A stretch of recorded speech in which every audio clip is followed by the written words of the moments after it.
اكتر زول وهمي في السوشيال ميديا منو؟ والله في نظرانا في نظرك بس. حسن تسريحه. رشدي. رشدي؟ هاي رشدي منو ده؟ رشدي الجلاوي. اكتر شخصية وهمية في السوشيال ميديا منو؟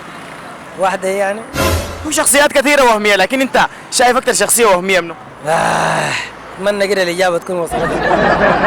اول حاجة انت زول اسمك منو؟ انا اسمي محمد يوسف. والله يا محمد يوسف اول برنامج كده يكون لي هادف انه بتسأل من حاجة هادفة. الله يديك العافية يا اخي. بجد يعني ربنا يوفقك في الحاجة دي، يعني بتسأل من حاجات يعني حاجات كده بيستفيد منها المجتمع. ايوه وناقصة ذاته، فهمت علي؟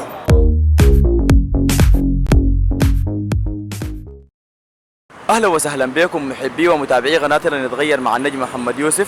موضوع حلقتنا اليوم عن الشخصيات الوهمية في السوشيال ميديا. خليكم معانا. حافظ محمد نعيم مشهور بعجورة.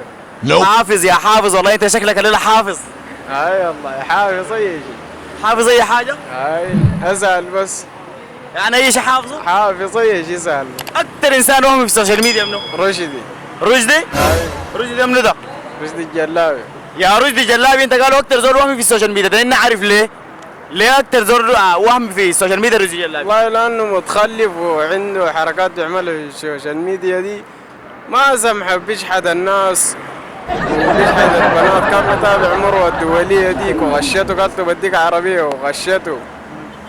وتاني طلع فيديو بقى يشحد في احمد الشبح وده، والناس بقوا يردموه، وانا ذاتي في التيك توك برضه ردمته. لكن يعني اعرف من كلامك ده انه رشدي الجلابي شحات.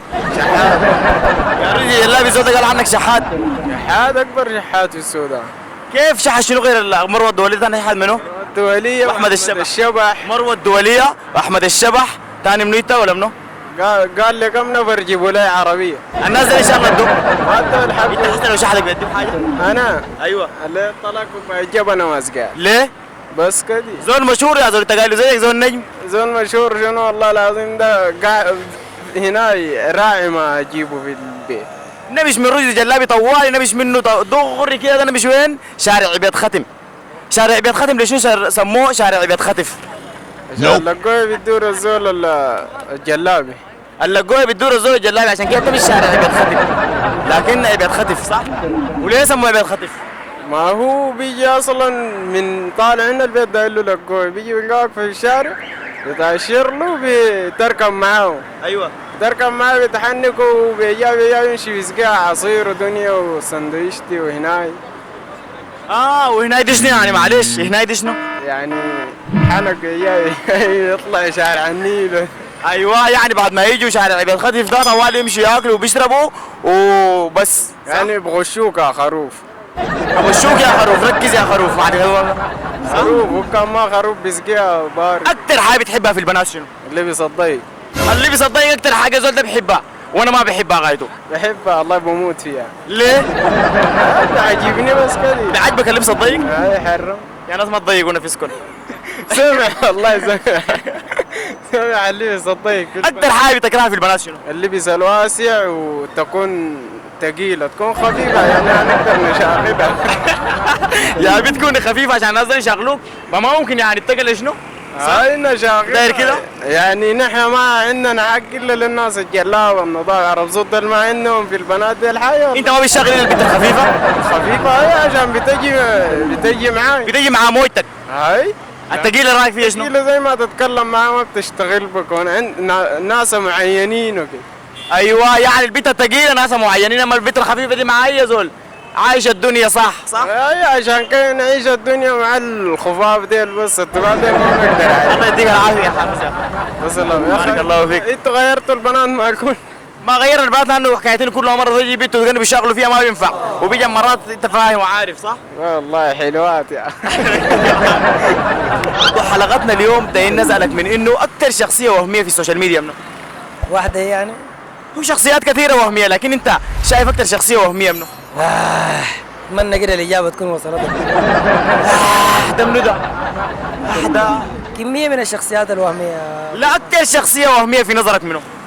انا ما بذكر الاسماء عشان ما يكون بيناتنا في حساسية. الزول ده ما بيذكر الاسماء لانه بيكون في حساسيه وبيكون في حياه كثيره وانتم عارفين. وبهق. حساسيه وبهق وثاني بس وجلديه. اي حاجة. الله ليه؟ بذكر اسماء الناس.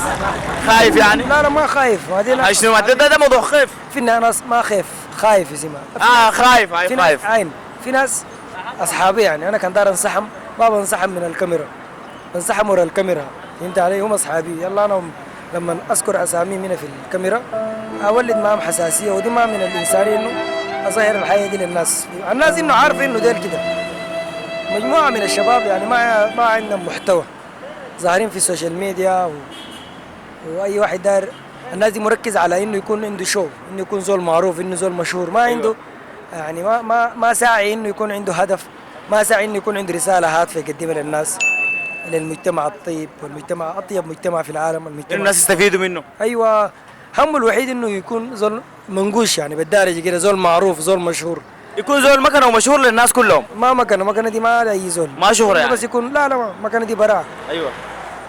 مكانه زي جمال حسن سعيد، مكانه زي الفاضل سعيد، مكانه زي فضيل، مكانه زي ربيع طه، مكانه زي عبد السلام جلود، مكانه زي مكانات الكتار دي. ليون التحيه من هنا الناس اللي انت ذكرتهم حسنا دي النجوم بجد يعني. اكيد والله. اكتر حاجه بتكرهها في البيت شنو؟ في شنو؟ اكتر حاجه بتكرهها في البيت شنو؟ ونحن قادرين نفرز دي بيت وما بيت يا مان.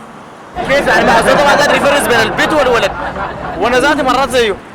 والله يا اخي اكتر حاجه بتكرهها فيها شنو ما بتقدر تفرزها؟ أنا مثلا ناس لما يعني تفرزها بيت. انا مؤيد عامل لي ميج مثلا في شعري هسه حاليا، ايوه تمام؟ انا عندي حاجه قضيه دار اعالجها بفيديو، اذا انا في المجتمع برا ما بجي بطلع بالميج ده، كل ابسط طاقيه المجتمع ده ما لازم انت تحافظ عليه، انت عندك حاجه. انا طبعا زول بخصتك بالناس، لكن البرنامج ده المره دار اوصل رساله للناس ان انت اي حاجه سلبيه ما تضر بالمجتمع ده، تضر نفسك، امشي بعيد، امشي الخلاء، امشي اي محل، تضر نفسك بعيد، لكن انت تلوث البيئه. في شباب هنا، في اطفال ما عندهم ذنب لافين في الدنيا دي ودارين يعرفوا الموضوع، انت بتقدم في سلبيات. يا اخي يعني في ناس بتبحث عن انه شنو تستفيد من السوشيال ميديا مش تتضرر من السوشيال ميديا. يا اخي المجتمع ده زاده 80% بيأيد الحاجه الكعبه والمحتوى الكعب.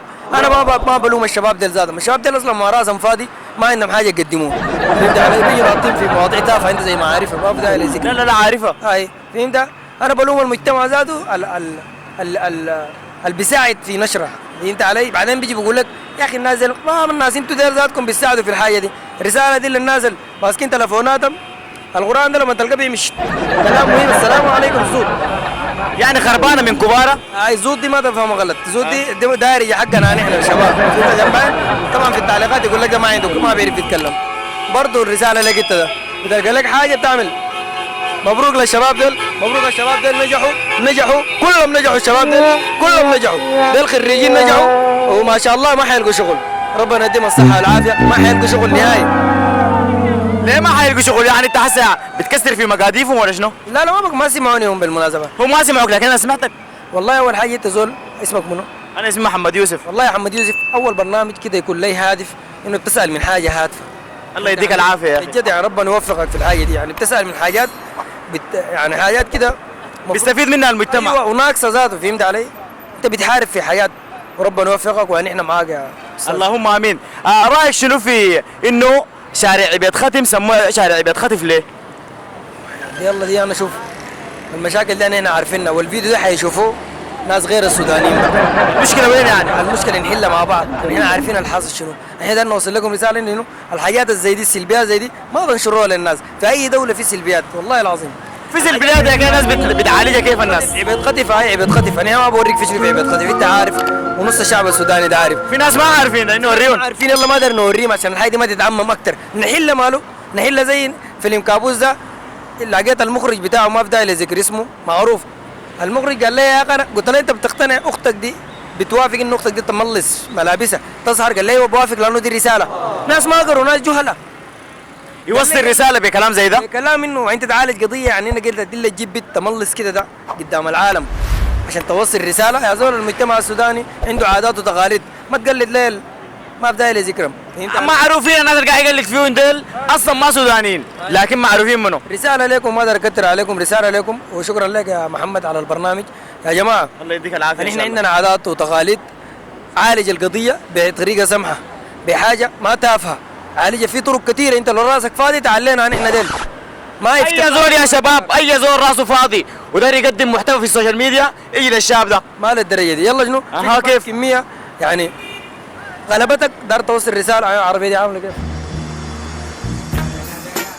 طبعا دي الرساله ذاته انه العربيه دي سمحه. عجبتك العربيه صح؟ والله بجد العربيه الطويلة. ربنا يجيب لك 7 زي دي في العربية منها ان انواع. شاء الله يديني عربيه والحدث. اظن ربنا يديه عربيه والحدث. العربيه عرفت على كده، الحدث ده شنو؟ العربيه دي غنى والحدث غنى. احييك ذاتي يا اخي. يديك العافيه. كده يا حلوين وصلنا لنهايه حلقتنا اليوم. ما تنسوا اللايك والشير، والسلام عليكم.